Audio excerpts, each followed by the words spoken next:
자, 오늘 하나님의 말씀 먼저 우리 함께 본문 말씀을 읽고 제가 함께 은혜를 나누도록 하겠습니다. 마태복음 26장 말씀을 보시면 되겠습니다. 마태복음 26장 36절부터 오늘 본문은 조금 깁니다만 그래도 다 읽어야 합니다. 이거를 한 부분만 읽으면 잘 이해가 되지 않기 때문에 36절부터 46절까지 함께 우리가 읽도록 하겠습니다. 자, 찾으셨으면 36절부터 46절까지 함께 읽겠습니다. 시작. 이에 예수께서 제자들과 함께 겟세마네라 하는 곳에 이르러 제자들에게 이르시되 내가 저기 가서 기도할 동안에 너희는 여기 앉아 있으라 하시고 베드로와 세베대의 두 아들을 데리고 가실새 고민하고 슬퍼하사 이에 말씀하시되 마음이 매우 고민하여 죽게 되었으니 너희는 여기 머물러 나와 함께 깨어 있으라 하시고 조금 나아가서 얼굴을 땅에 대시고 엎드려 기도하여 이르시되 내 아버지여 만일 할만하시거든 이 잔을 내게서 지나가게 하옵소서. 그러나 나의 원대로 마시옵고 아버지의 원대로 하옵소서 하시고 제자들에게 오사 그 자는 것을 보시고 베드로에게 말씀하시되 너희가 나와 함께 한 시간도 이렇게 깨어 있을 수 없더냐. 시험에 들지 않게 깨어 기도하라. 마음에는 원이로되 육신이 약하도다 하시고 다시 두 번째 나아가 기도하여 이르시되 내 아버지여 만일 내가 마시지 않고는 이 잔이 내게서 지나갈 수 없거든 아버지 원대로 되기를 원하나이다 하시고 다시 오사 보신즉 그들이 자니 이는 그들의 눈이 피곤함일러라.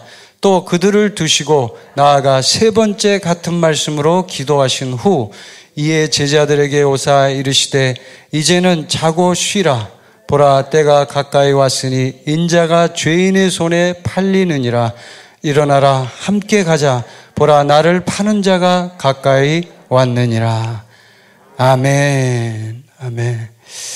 저는 오늘 이 본문 말씀을 통해서 여러분과 이번 주에 묵상했던 성령님 이제 저에게 강권적으로 이 본문을 묵상을 하게 하셨어요. 제가 이 묵상을 하고 싶어서 한 게 아니고 이 겟세마네에 예수님의 이 모든 것들을 묵상하게 하셨어요. 그래서 일주일 내내 이제 이 부분을 묵상을 했는데 오늘 여러분과 함께 겟세마네의 죽음과 승리라는 제목으로 함께 은혜를 나누고자 합니다. 여러분 1918년 그리고 1945년 이 연도를 기억하십니까? 이 두 해에 우리 인류 역사에는 어떤 일이 일어났을까요? 혹시 아시는 분 계십니까? 1918년, 1945년 무슨 일이 일어났어요? 45년은 많이 우리가 한국 사람은 알죠. 광복이 일어난 날이죠. 우리나라가 해방된 날. 그리고 해죠. 그 해가. 그리고 1918년은 무슨 일이 일어났을까요? 제1차 세계대전이 끝난 해입니다. 1918년 11월 11일 독일이 이제 항복을 해서 끝났어요. 1차 세계대전은 1914년에 시작해서 1918년에 끝났습니다. 장장 4년 동안 이루어진 전쟁이었고 2차 세계대전은 1939년에 시작을 해서 1945년에 약 6년 동안 수천만 명의 사람이 죽은 엄청난 전쟁이었습니다. 이런 전쟁을 우리가 겪을 때 사람들은 그런 생각을 합니다. 이 시간은 우리 인생에서 지워버렸으면 좋겠다. 아마 그런 생각 많이 할 거예요. 없어졌으면 좋겠다. 그 4년이라는 시간, 6년이라는 시간, 혹은 요즘에 일어나는 우리 코로나 2020년, 2020 없어졌으면 좋겠다. 우리는 그렇게 생각합니다. 참 그 시간이 왜 그러냐면 고통의 시간이고 정말 힘든 시간이기 때문에 그렇죠. 시간을 우리가 얘기할 때는 우리 인간이 두 종류의 시간이 있어요. 약속된 시간이 있고 약속되지 않은 시간이 있습니다. 그런데 이 전쟁은 보통 약속된 시간이 아니에요. 약속되지 않고 일어나는 거죠. 갑자기 일어난 거예요. 1914년 1차 세계대전이 일어날 때도 전쟁을 하겠다고 하고 전쟁을 한 게 아니에요. 갑자기 일어난 거예요. 갑자기. 그리고 수많은 나라들이 개입되면서 수많은 사람들이 전쟁에서 죽어갔습니다. 여러분, 코로나도 마찬가지죠. 2020년에 코로나가 일어날 줄 아는 사람이 있습니까? 없죠. 아무도 없어요. 그때 그런 일이 일어날 거라고 생각하지 않았습니다. 그런데 갑자기 일어났어요.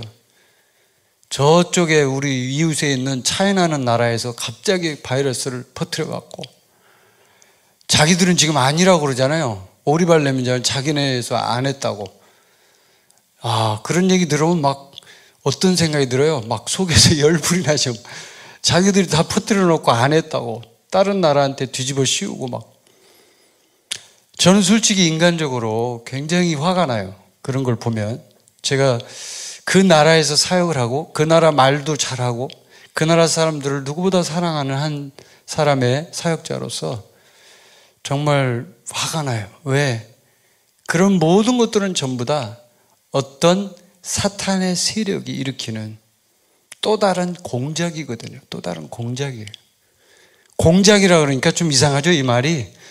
중국어에는 그게 아주 일상적인 말인데 한국 사람들은 공작이라 그러면 저분 간첩 아니야? 이렇게 생각할지 모르는데 중국식 표현은 그래요. 그래서 그런 일들이 우연히 일어나는 것도 있고 약속된 일들도 있어요. 그런데 여러분, 오늘 이제 이 본문 말씀을 함께 보시면서 예수님이 겟세마네에서 지금 이제 제자들과 함께 기도를 하시잖아요. 근데 그 기도하시기 전에 상황을 한번 보자고요. 전에 뭘 하시냐면 마태복음 26장 17절에 보면 무교절의 첫날에 예수님이 유월절 음식을 준비하십니다. 제자들에게 준비를 시켜요. 그래서 이제 유월절 만찬, 우리가 소위 말하는 최후의 만찬, 마지막 만찬을 예수님이 준비하십니다. 근데 그 준비를 하실 때 참 중요한 게 있어요. 예수님은요, 이 예수님이라는 분 자체, 또 하나님이라는 분, 이 정말 놀라운 우리의 주인이신 그분은요, 이 시간의 개념이 우리가 생각하는 개념과 달라요. 우리는 약속된 시간, 우연의 시간, 이렇게 두 가지 종류로 나누지만 하나님은 약속된 시간, 우연의 시간이 아니라 모든 시간이 하나로 통으로 다 그냥 다 같이 있어요. 왜 그러냐면 하나님께는 약속된 시간도 우연의 시간도 전부 다 하나님의 주권과 계획 안에 들어있거든요. 그 안에. 하나님은 1945년에 일본이 항복함으로 제2차 세계대전이 끝날 거 다 하셨어요. 맞죠, 여러분? 1918년 독일의 항복함으로 1차 세계대전이 끝날 거 주님 다 하셨어요.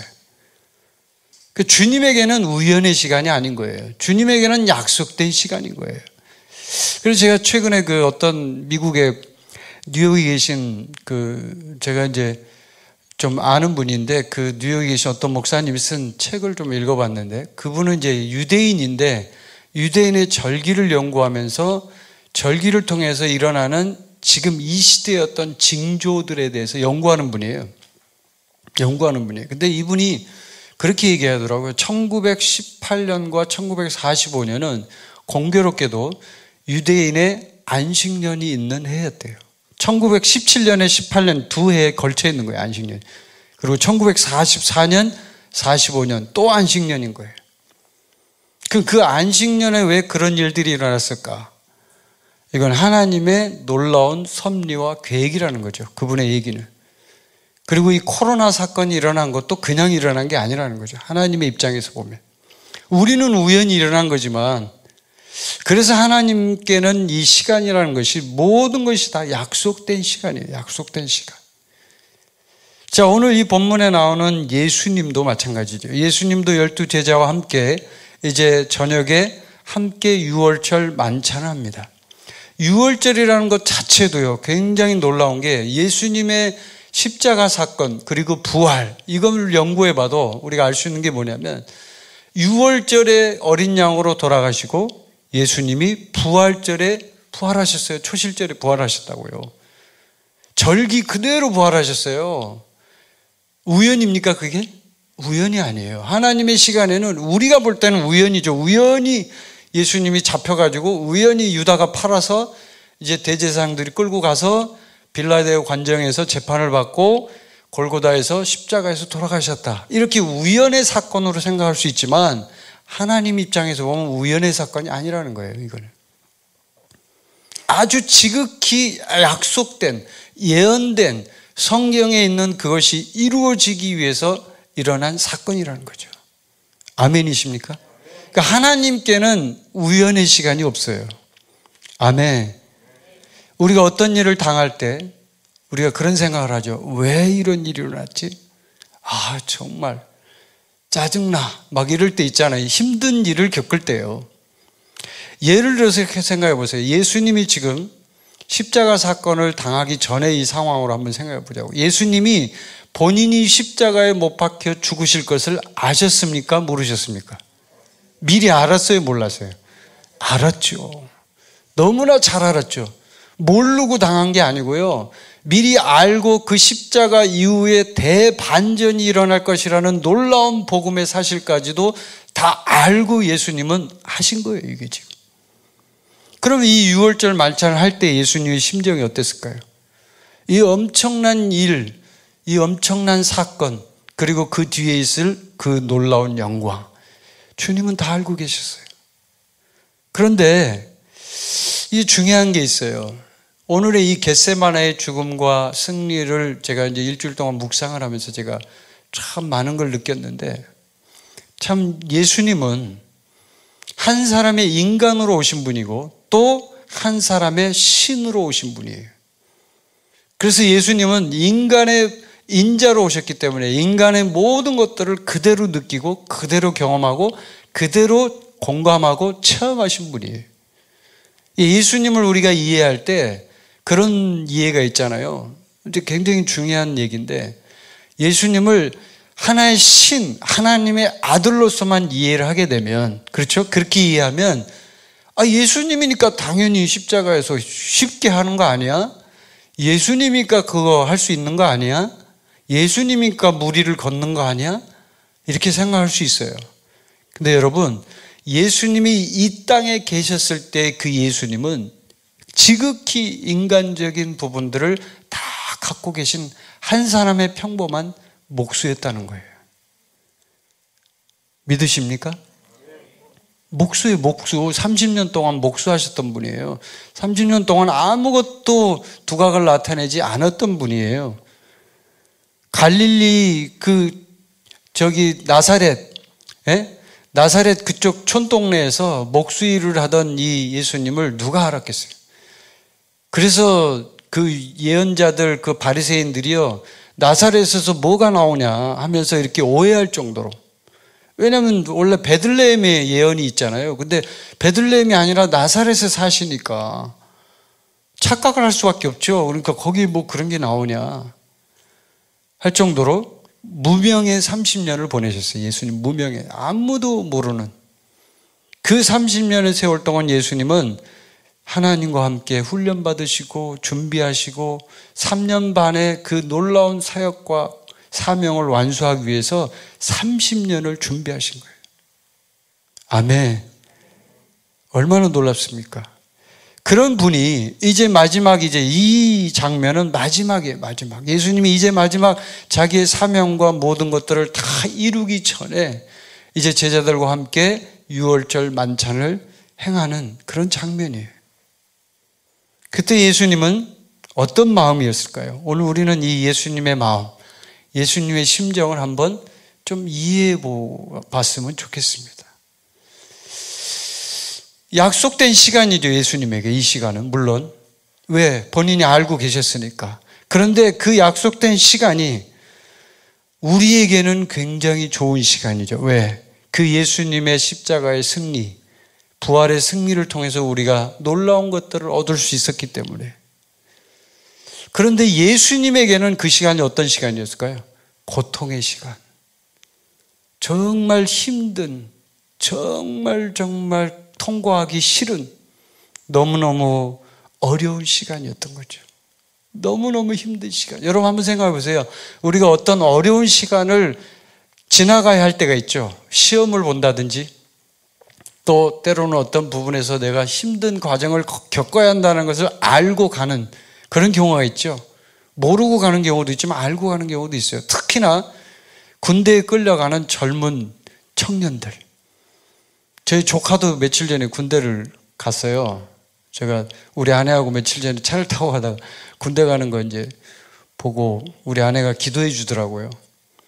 심정이 어떠냐 그랬더니 뭐 담담하다고 하는데 제가 그 심정을 알거든요. 저도 그 옛날에 20대 때 군대에 끌려가던 그 시절이 있었거든요. 그때 제가 그 논산 훈련소에 이제 가는데 그 버스를 타고 이렇게 쭉 가는데 진짜 죽을 맛이더라고요. 죽을 맛. 네. 왜 그래요? 그 훈련소에 들어가는 그 시간이 너무 힘들고 고통스럽다는 것을 미리 알고 있잖아요. 알고 있으니까 힘든 거예요. 마음이 너무 고통스럽고 사랑하는 사람들과 떨어져야 되고 그때 우리 아내하고 제가 연애하는 사이였거든요. 그걸 잘 모르셨나요? 네, 그때 막 연애하는 사이였기 때문에 우리 아내가 이제 같이 따라왔는데 떨어지려니까 정말 힘들더라고요. 이 사랑하는 여자를 놓고 갈래니까 죽을 맛이에요. 그냥 말 그대로 죽을 맛. 근데 이렇게 인간도 아주 삶에서 작은 일들, 뭐 작은 일이 아닐 수도 있지만 이런 일들을 겪으면 무지무지 힘들잖아요. 근데 예수님을 한번 생각해 보자고요. 예수님은 한 인간이었어요. 신이기도 하지만 예수님은 지극히 평범한 인간이었어요.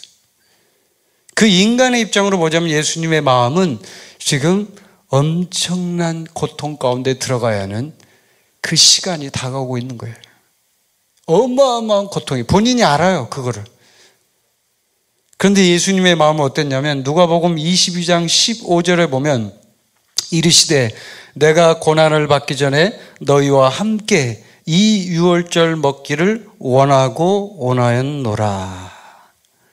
원하고 원하였노라. 예수님이 원하고 원한다 이거예요. 2번 반복해서 얘기할 정도로 진짜 내가 너희들과 함께 이 유월절 만찬을 먹고 싶어. 내가 원해. 왜 원해요?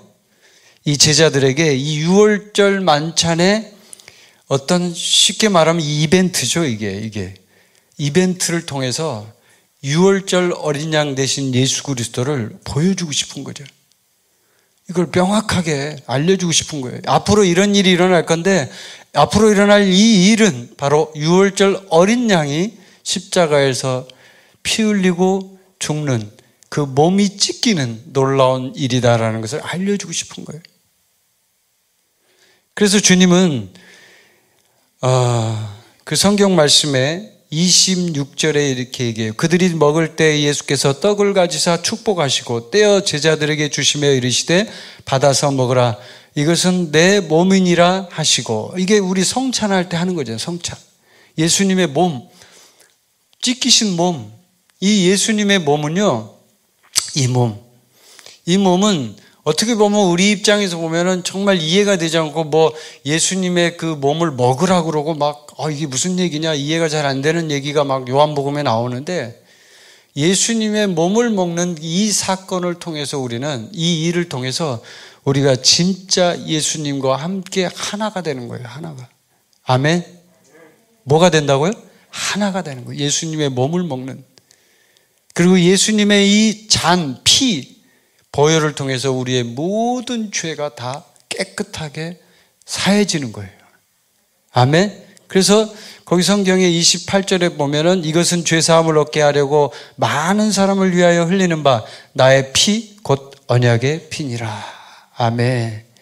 언약의 피. 이 보혈을 통해서 우리의 모든 죄를 씻기시고 예수님의 몸을 통해서 우리의 모든 육체의 질병을 제거하시고 우리를 연합하게 하시는 하나님.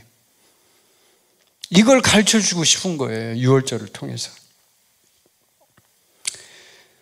근데 이 고통의 시간 전에 예수님은 놀라운 일을 행합니다. 이렇게 힘든 시간에 예수님은 감사의 기도를 올리십니다. 감사의 기도. 감사의 기도. 또 잔을 가지사 감사 기도하시고. 그러니까 지금 앞으로 지금 좀 있으면 내가 지금 당할 일을 알고 있어요. 지금 알고 있는 입장에서 꼭 군대에 가기 전에 있는 어떤 젊은이처럼 지금 힘든 어떤 시간을 지나가야 되는 그 전이에요. 전 단계예요. 근데 그런 상황에서 예수님은 감사 기도를 올렸다는 거예요. 감사 기도 올리기가 어렵죠. 힘들어요. 올리기 힘들어요. 지금 이렇게 고통스러운 시간을 지금 가야 되는데 이 감사 기도가 나옵니까? 지금? 안 나오죠. 하나님 저 어떻게 해요? 제발 살려주세요. 이렇게 하지. 주님 감사합니다. 저를 이 고통 가운데 주셔서 너무 감사합니다. 이렇게 하기 쉽지 않아요. 그런데 주님은 그렇게 하셨죠. 그 주님의 심정을 한번 생각해 보세요. 왜 그랬을까요? 주님은 원하셨어요. 그거를. 힘든 줄 아는데 원하셨어요. 왜 원하셨을까요? 모든 인류를 너무나 사랑하시기 때문에.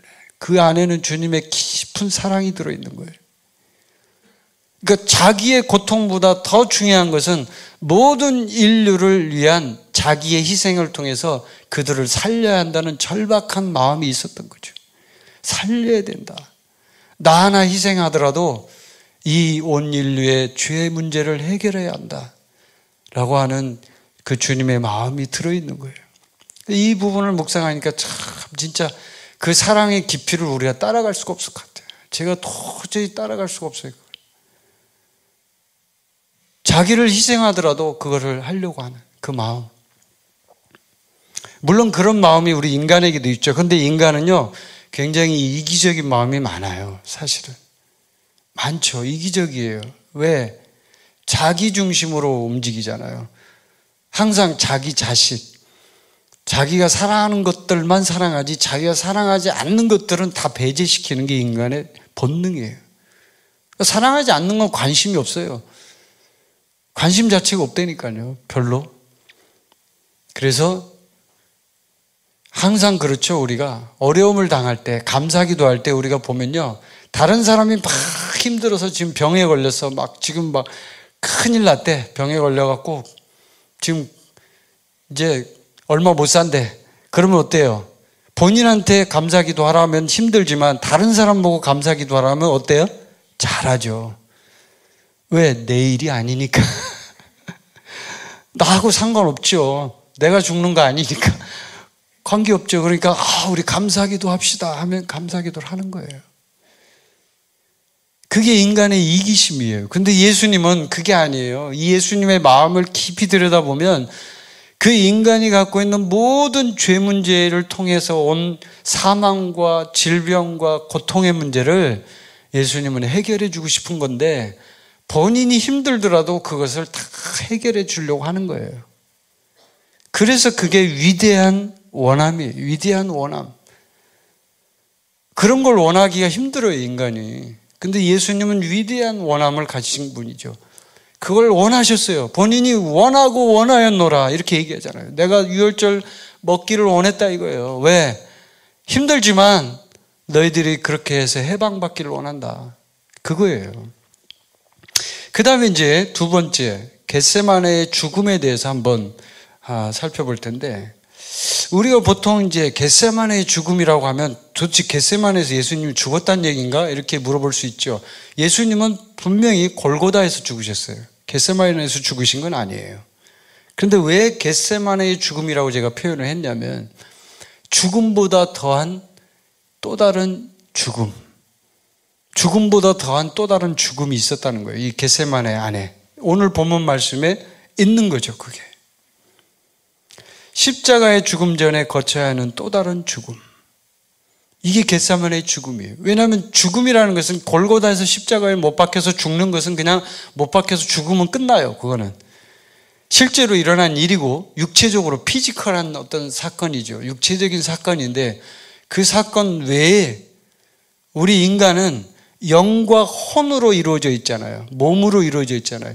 영혼이 느끼는 고통이 육체가 느끼는 고통보다 어떨 때는 더 심할 때가 있는 거예요. 인정하십니까? 영혼의 고통이요 훨씬 힘들어요. 인간의 고통 가운데 최고의 고통은 어떤 고통이냐면요 영혼 속에 숨겨져 있는 고독의 고통이에요. 고독. 이 세상에 아무도 없고 나 혼자밖에 없다. 그 고독을 느낄 때 인간은 최고로 힘든 시간을 보내게 돼요. 그게 우울증이잖아요. 정신과에서는 우울증이라고 하는데 그게 뭐냐면 결국은 그 고독의 고통을 통해서 마귀가 인간을 완전히 장악해버리는 거예요. 고독하면 사람이 힘들거든요. 아무도 없다라고 느낄 때 사람은 최고의 고통을 느껴요. 아무도 나를 도와주지 않는다라고 할 때 인간은 영혼 속에 최고의 고통을 느껴요. 근데 예수님이 바로 그 고통을 느끼신 거예요.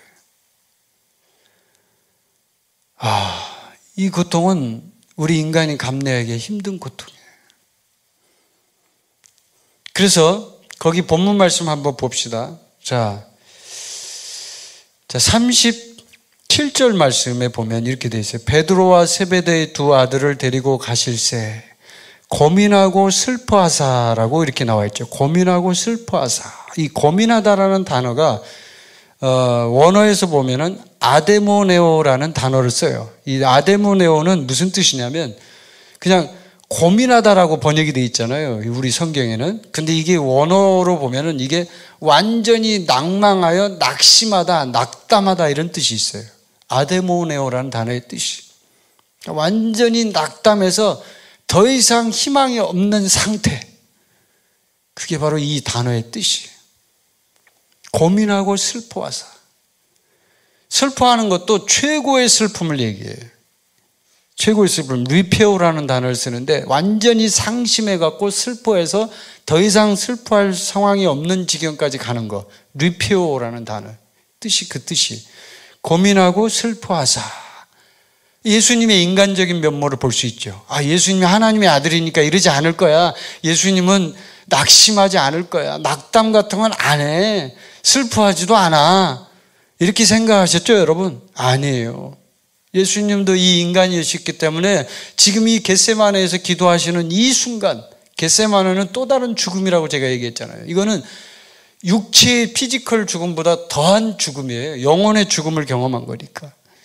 완전히 영혼 속에 최고의 절망 가운데로 빠뜨려진 죽음이에요, 이게.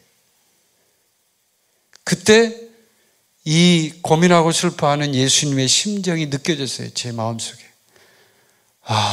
얼마나 고민하고 슬퍼했으면 이렇게 표현을 했을까. 그리고 여러분 거기 38절에 한번 봅시다. 자, 38절 한번 읽어봅시다. 시작.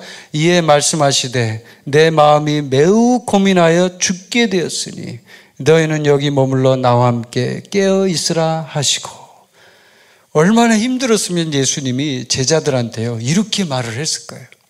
내 마음이 매우 고민하여 압박이 매우 심하다 이거예요. 압박. 이 겟세마네의 뜻은 뭐냐면 오일 프레스라는 뜻이거든요. 기름 짠다라는 뜻이요. 겟세마네의 뜻이요. 기름 짜는 건 뭘 말하냐면 압박, 최고의 압박이 가해지는 그런 뜻이에요. 그러니까 극심한 압박과 고통이 느껴지는 곳이다라는 뜻이. 참 이 지명도 그냥 있는 게 아니죠. 그렇죠? 하필이면 겟세마네에 가서 기도를 하셨는데 그 겟세마네의 뜻이 압박, 오일 프레스. 최고로 많이 기름을 짜려면 최고로 많이 강하게 눌러야 기름이 짜지잖아요. 완전히 압착을 시켜야 기름이 나오잖아요. 그런 압박과 고통을 예수님에게 주셨다는 거예요. 너무 힘든 거죠. 너무 힘든 거죠. 그래서 주님이 여기 머물러 나와 함께 깨어있어 달라고 부탁한 거예요, 제자들한테. 오죽 답답했으면 예수님이 제자들한테 의지해서 하는 분 아니잖아요.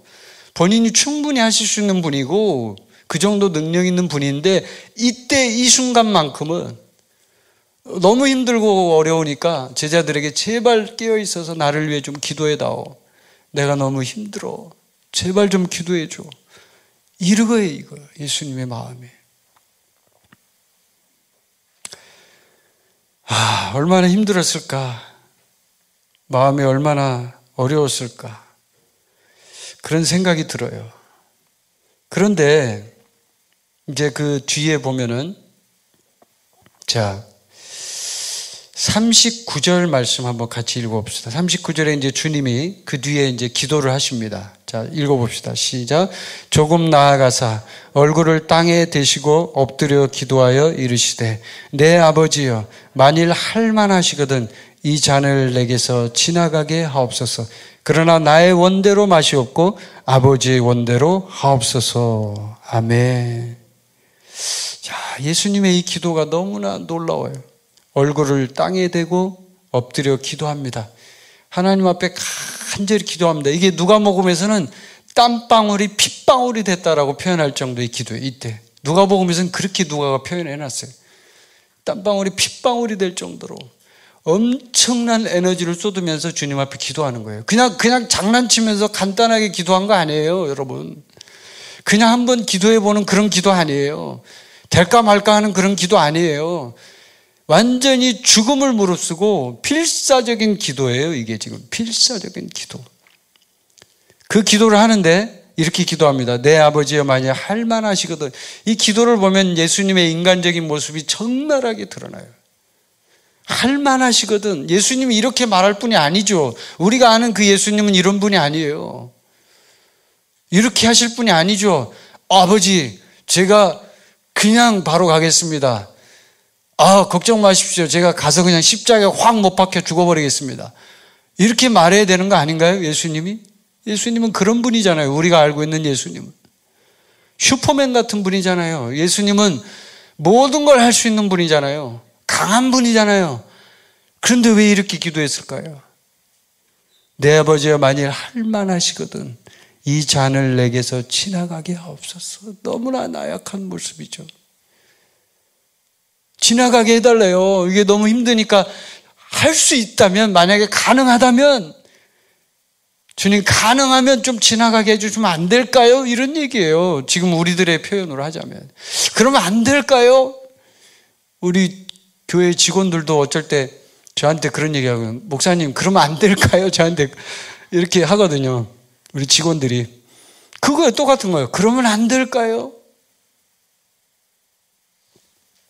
그런데 그 뒤에 이 잔이 참 얼마나 힘들었으면, 이 잔이라는 단어에 주목해야 돼요. 이 잔. 얼마나 힘들었으면 지나가게 해달라고 했을까. 근데 뒤에 보면 예수님이 나의 원대로 마시옵고 아버지의 원대로 하옵소서. 아멘. 참 예수님의 마음이 너무 아름다워요.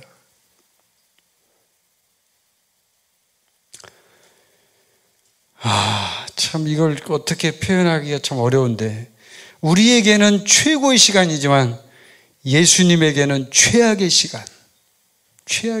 너무 힘들으니까 최악의 시간이에요. 이 시간이. 마태복음 20장 22절에는 이렇게 얘기합니다. 이 잔에 대해서 예수께서 대답하여 이르시되 너희는 너희가 구하는 것을 알지 못하는도다. 내가 마시려는 잔을 너희가 마실 수 있느냐? 그들이 말하되 할 수 있나이다.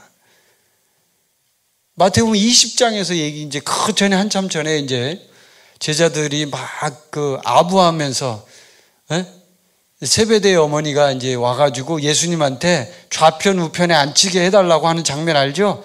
그러면서 하는 그 뒤에 하는 얘기예요, 예수님이. 그 뒤에 너희가 구하는 것을 너희는 알지 못한다 이거예요. 너희가 지금 이 좌편 우편 이게 뭔지 아냐 이거예요, 지금. 내가 마시려는 잔을 너희가 마실 수 있냐 이거예요. 이 잔이 무슨 잔이에요? 고난의 잔이죠. 고통의 잔이죠. 이사야서 51장 22절에 내 주 여호와 그의 백성의 억울함을 풀어주시는 내 하나님이 이같이 말씀하시되 보라 내가 비틀거름 치게 하는 잔 곧 나의 분노의 큰 잔을 내 손에서 거두어서, 바로 그 잔이에요. 분노의 큰 잔, 사람을 비틀거리게 할 만큼 어마어마한 고통이 느껴지는, 압박이 느껴지는 그 잔, 그 잔이 이 잔이에요. 이 잔.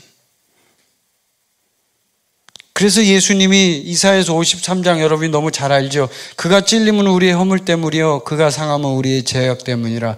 그가 징계를 받음으로 우리는 평화를 누리고 그가 채찍에 맞음으로 우리는 나음을 받았도다. 아멘.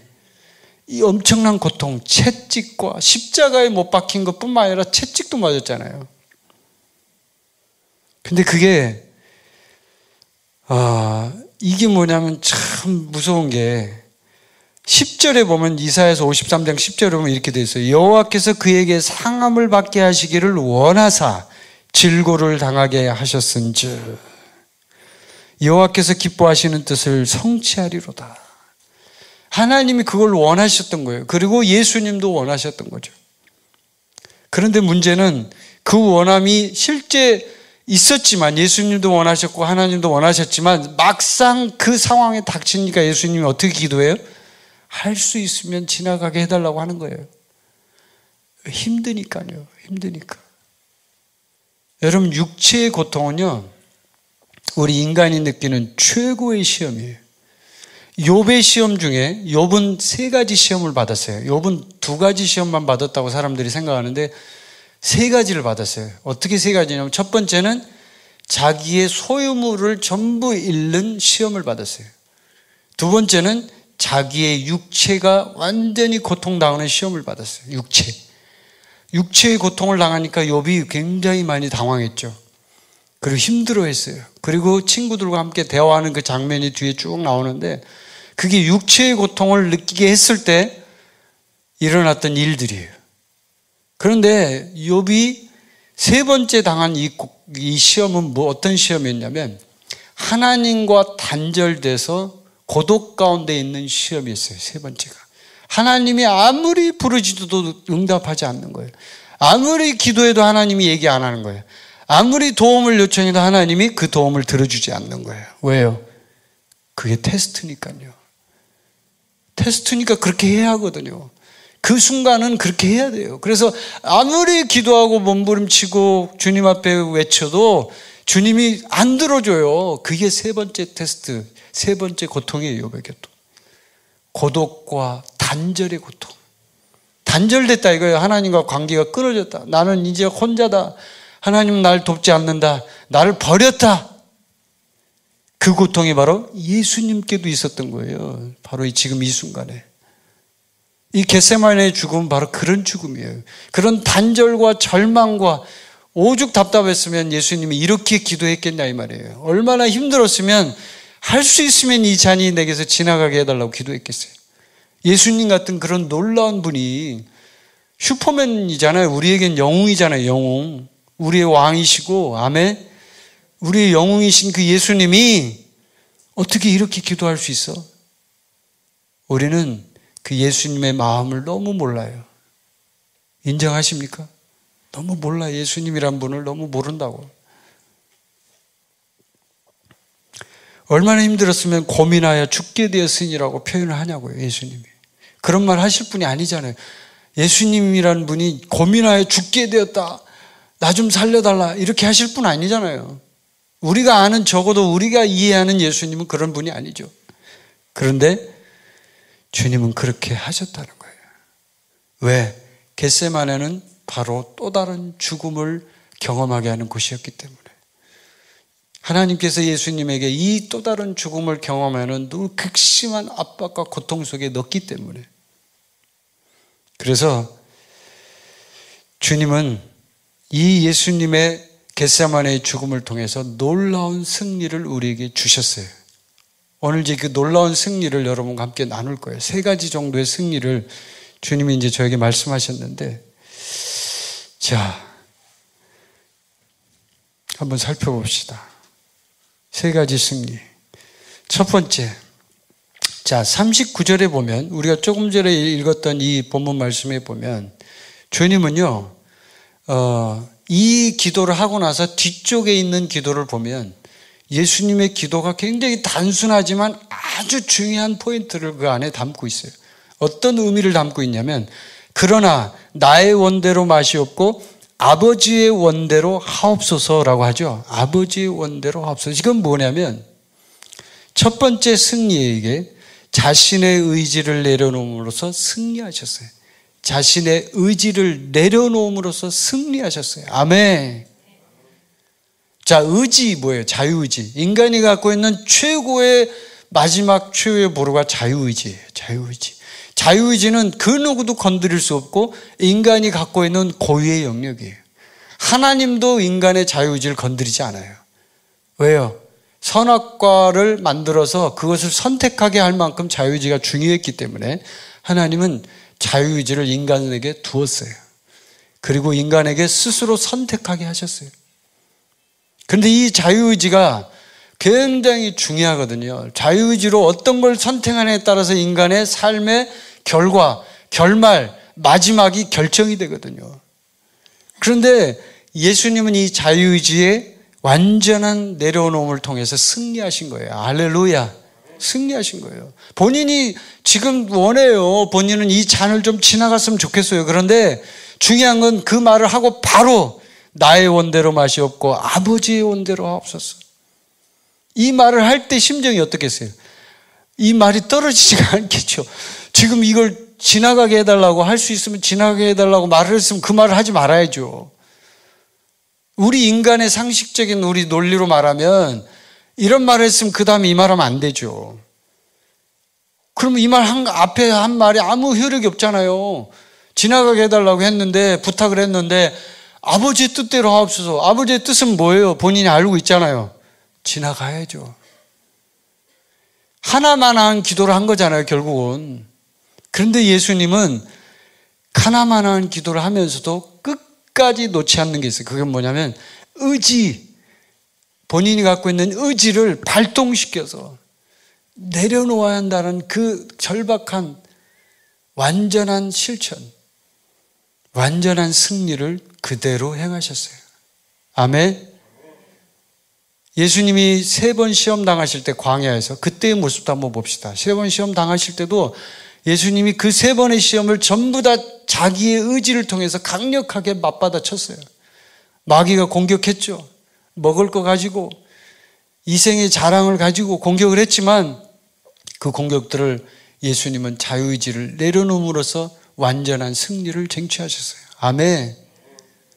똑같아요. 여기도 마찬가지예요. 이 겟세마네의 죽음은 인간이 느낄 수 있는 최고의 죽음의 고통이었기 때문에 이 고통 속에서 예수님은 정말 힘든 시간을 보내고 있는 거예요. 이 고통의 시간.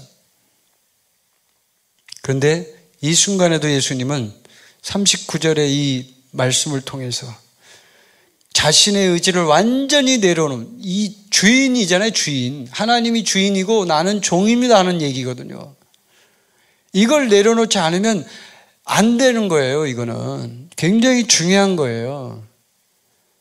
이 승리가 없으면요, 인간이 아무리 많은 복음의 놀라운 말씀들, 새로운 피조물이다, 나는 주님 안에서 이런 사람입니다, 나는 이런 걸 갖고 있습니다, 우리가 군사훈련 15, 16과에서 공부했던 것, 나의 정체성, 이런 것들을 말씀을 알아도요, 자기가 의지를 내려놓음으로써 완전한 주권자이신 하나님을 나의 주인으로 인정하는 이 기본적인 것이 훈련이 돼 있지 않으면, 이게 안 돼 있으면요, 이거 하면 뭐예요?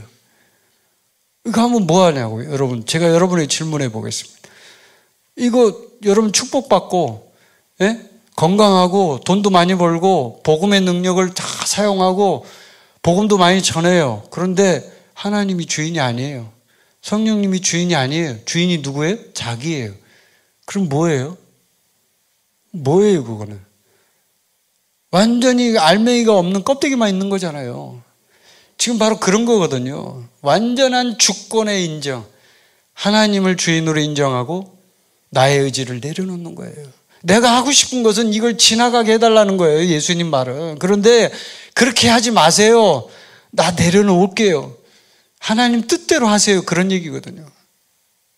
저는 저와 여러분이요, 진짜 하나님의 뜻대로 인생을 사는 우리가 되기를 원합니다. 정말 간절히 원합니다. 제가 간증을 몇 번 여러분에게 했는데, 제가 중국에서 선교사로 사역할 때 하나님 앞에 약속했던 게 있어요.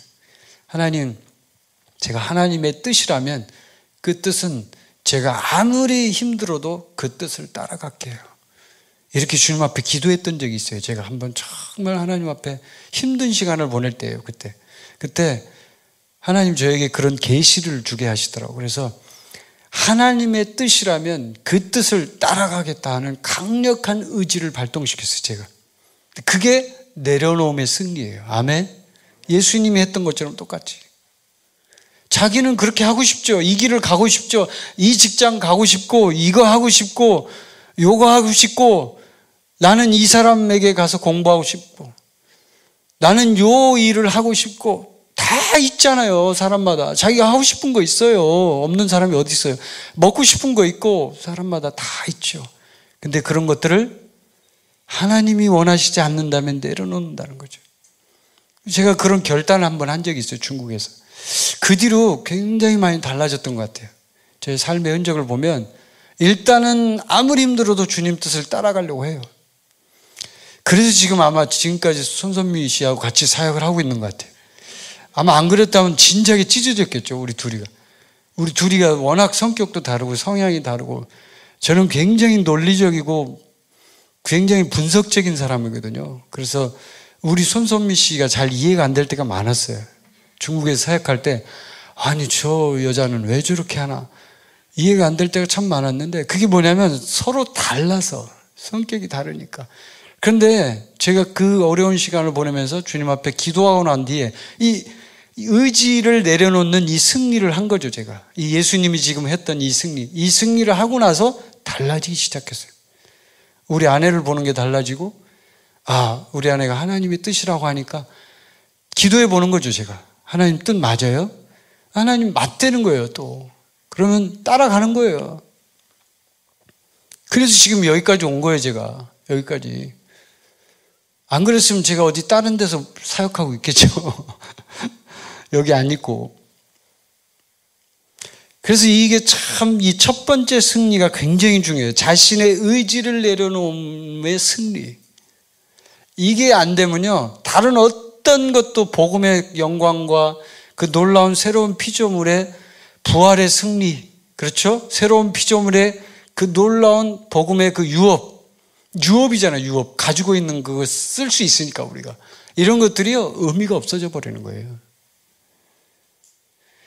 제가 이제 E.W. 캐년이라는 분을 이제 참 책을 많이 읽었는데, E.W. 캐년. 이제 제가 이름을 언급하는 이유는 여러분이 아마 그분 책을 읽으신 분들도 계실 거예요. 그분이 이제 새로운 피조물의 실제라든지 뭐 여러 가지 책, 두 가지의 뭐 여러 가지 책을 쓰셨는데, 두 가지의 책은 참 좋은 책이에요. 제가 이제 그걸 읽고 중국에서 참 많이 깨닫고 그랬는데, 그 E.W. 캐년의 책을 보면 하나 굉장히 큰 실수를 한 게 하나 있어요. 이건 여러분이 알고 계시라고 알려드립니다. 그 실수가 뭐냐면, E.W. 캐년이 이렇게 얘기해요. 인간이 죄의식을 느끼는 순간 인간에 있는 그 속에 있는 모든 믿음이 다 파괴된다라고 얘기를 했어요. 이 사람은. 그러니까 죄의식을 이분은 죄의식에 대해서 철저하게 배격하는 분이에요. 죄의식을 느끼지 말아야 한다. 맞죠? 맞기는 맞아요. 죄의식을 우리가 느끼면 안 돼요. 우리가 의인으로서의 의식을 느끼고 살아야 돼요. 그건 맞는 말이에요. 맞는데 중요한 거는 이거예요. 하나님께서 우리를 인도하실 때, 보세요. 이게 지금 중요한 얘기니까 잘 들으셔야 돼요. 우리는 우리의 입장에서 볼 때는 우리가 주인이고 우리가 우리의 입장에서의 어떤 관점으로만 생각을 하니까 우리가 모든 걸 주도적으로 어떤 일을 행하고 우리가 주권자가 되어서 행하는 것으로 이해를 하잖아요. 우리 인간은. 그런데 하나님의 입장에서 보면요, 하나님이 주인이시고 우리가 종일 뿐이에요. 아멘? 인정하십니까? 그 차원에서 보자면요, 우리 인간은 어떤 자세를 가져야 되냐면 지극히 낮은 자세, 우리가 죄인이라는 것을 느끼고 살아야 되는 거예요. 아멘? 왜요? 우리가 죄인인 것을 느낄 때 우리는 뭐가 필요해져요? 예수님이 필요해지는 거예요. 그때 내가 죄인이라는 걸 느끼지 않으면 어떻게 돼요? 교만해지는 거예요. 내가 의인이라는 걸 알지만 그 의인이라는 것이 누가 준 것인지를 잊어버린단 말이에요. 처음 사랑을 잊어버린다고요. 그렇기 때문에 회개하지 않게 되고 하나님 앞에 죄를 짓게 되고 그 죄에 대해서 무뎌지고 무감각해지고, 그러면서 점점 인간 속에 있는 실제적인 상태가 나빠지기 시작하는 거예요. 새로운 피조물의 계시를 쓰신 이 E.W. 캐년 이분도 그 부분에 대해서는 명확하게 얘기를 못했어요. 그거 알고 보시라고 제가 말씀드리는 거예요. 회개가 필요하다라고 하는 얘기가 바로 그런 거예요. 회개를 하지 않으면 인간은 이 죄에 대한 감각이 무뎌지기 시작해요. 그러면서 점점 그 죄를 물먹듯이 쥐게 되는 엄청난 우를 범하는 거예요. 근데 이걸 모르고 그냥 그런 어떤 복음의 영광과 이런 부분들만 생각하고 하나님의 주권에 대한 부분을 생각하지 않고 하나님이 주인 되시고 예수님이 주인 되신다는 걸 생각하지 않고 바라보면요. 맞죠. 그 말이 다 맞죠. 우리의 정체성을 이해하는 만큼 우리는 그걸 쓸 수 있으니까. 그 복음을 사용하고 강력하게 돈도 불러오고 질병도 꾸짖고 그 질병까지 내쫓아 버리면 되는 거 아니야?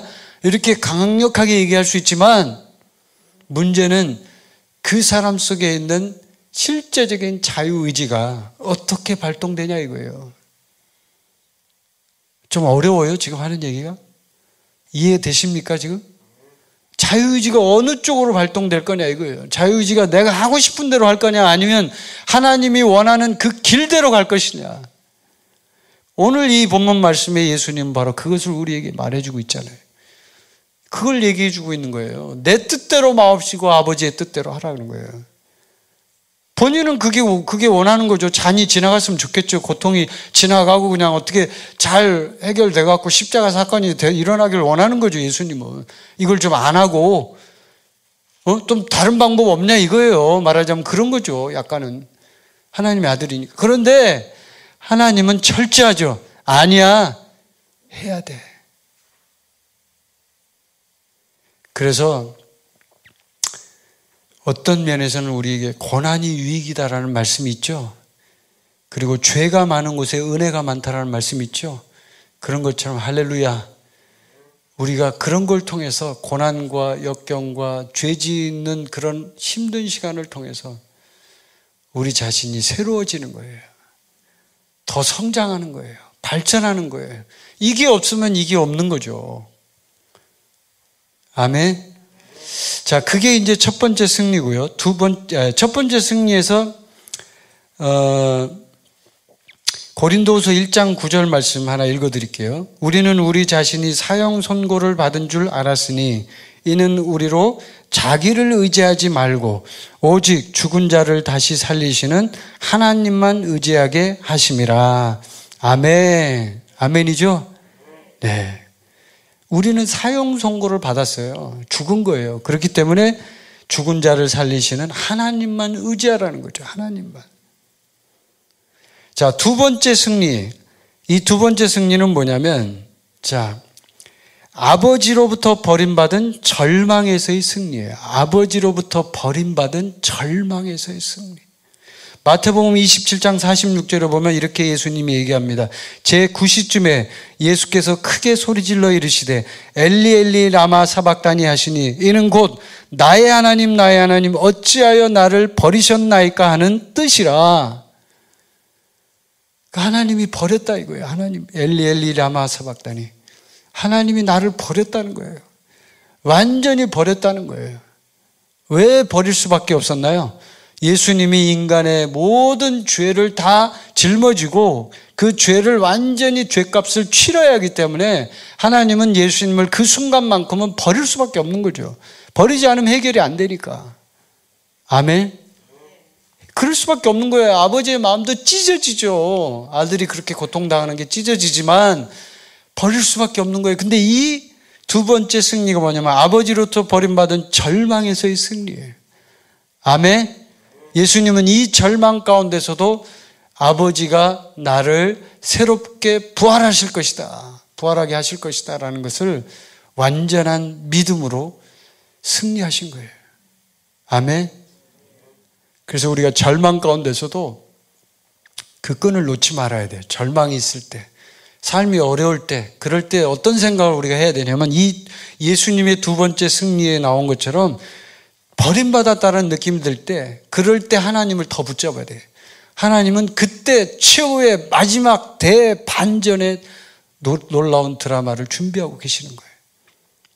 할렐루야.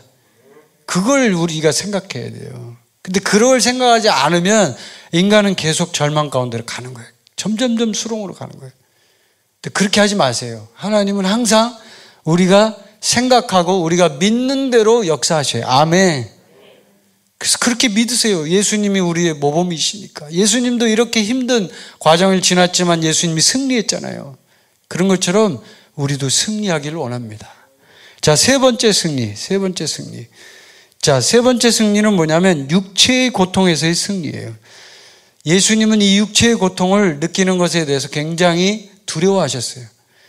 또 뿐만 아니라 실제적으로 이 영혼의 고통도 굉장히 두려워하셨어요. 그렇기 때문에 이런 기도를 하신 거죠.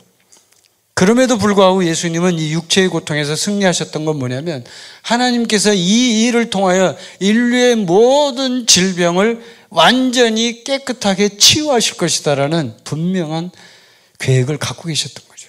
확신을 갖고 계셨던 거예요. 할렐루야. 그래서 우리가 그 승리를 붙잡는 거예요. 하나님은 반드시 나를 치유하신다. 아멘. 왜? 어떤 것을 통해서든 나를 치유하신다. 그렇기 때문에 나는 하나님을 믿는다. 이거예요, 이거. 예수님께서도 바로 그런 승리를 쟁취하신 거예요. 욥의 시험에서도 아까 말씀드린 것처럼 욥은 육체의 고통을 당했지만 그 고통 가운데서도 하나님이 나를 반드시 구해줄 것이다라는 믿음을 갖고 있었던 거죠. 그렇지만 한편으로는 절망 가운데 있었던 거예요. 이 두 가지가 공존했던 거예요. 그래서 우리는 정말 이런 어떤 겟세마네 죽음이 결코 우리를 붙잡을 수 없다는 것을 인식하고 이런 어떤 우리 삶 가운데 일어나는 여러 가지 일들 가운데 특히 절망적인 거, 우리를 힘들게 하는 거, 고통의 시간들을 통해서 우리가 많이 낙담하거든요. 어렵거든요. 그럴 때 예수님의 승리를 생각하시기를 바랍니다. 고린도전서 15장에 보면 이런 말씀이 있어요. 제가 이 말씀을 읽고 이제 말씀을 맺으려고 합니다. 고린도전서 15장 54절을 보면 이 썩을 것이 썩지 아니함을 입고 이 죽을 것이 죽지 아니함을 입을 때에는 사망을 삼키고 이기리라고 기록된 말씀이 이루어지리라. 사망아 너의 승리가 어디 있느냐? 사망아 내가 쏘는 것이 어디 있느냐? 사망이 쏘는 것은 죄요 죄의 권능은 율법이라. 우리 주 예수 그리스도로 말미암아 우리에게 승리를 주시는 하나님께 감사하노니. 아멘. 이게 지금 고린도전서 15장 54절부터 57절까지 말씀을 읽은 거예요. 우리에게 승리를 주시는 하나님께 감사하노라. 아멘. 하나님 우리에게 승리를 주십니다. 어떠한 사망과 절망과 고통 가운데 있더라도 겟세마네의 죽음이 오더라도 주님은 우리를 승리하게 하십니다. 저와 여러분을 승리로 이끄십니다. 아멘. 네. 여러분이 그 사실을 분명하게 믿으시길 바랍니다. 그리고 예수님의 그 마음을 조금이라도 이해하시길 바랍니다. 공감하시길 바랍니다. 남의 얘기가 아니죠. 예수님은 우리의 모범이시고 우리의 선생님이니까, 우리의 주인이시니까 예수님이 이런 고통을 당하셨구나. 예수님이 3번이나 이렇게 기도할 정도면 얼마나 힘들었겠어요. 그 본문 말씀에 44절을 보면 또 그들을 두시고 나아가 3번째 같은 말씀으로 기도하신 후 3번이나 기도했어요. 3번이나. 힘들었기 때문에 그랬죠. 이게 예수님의 인간적인 모습이에요. 그리고 그 예수님의 고통이에요. 그런데 예수님은 이 고통에서 절망하고 끝나버린 게 아니에요. 인간적인 모습이 있었지만 그걸로 끝나버린 게 아니에요. 인간의 모습 그대로를 가지고 승리하신 거예요. 아멘. 우리도 그런 승리로 나아가길 원합니다. 그래서 이 승리 가운데 우리가 이제 다시 복음의 승리로 나아가길 원합니다. 그러나 그 복음의 승리로 나아가기 전에 한 가지 아까 제가 말씀드렸지 기억해야 될 게 뭐예요? 우리의 주인은 주님이시다. 잊지 말길 바랍니다. 내가 아니에요. 내가 아니에요. 나의 자유의지의 진정한 주인은 예수님이에요. 아멘. 그것을 잊지 않는 여러분이 되셔서 또 제가 되어서 이제 이 마지막 시대에 하나님이 원하는 놀라운 그 승리를 우리가 앞으로 누리게 되기를 바랍니다. 우리 함께 기도하겠습니다.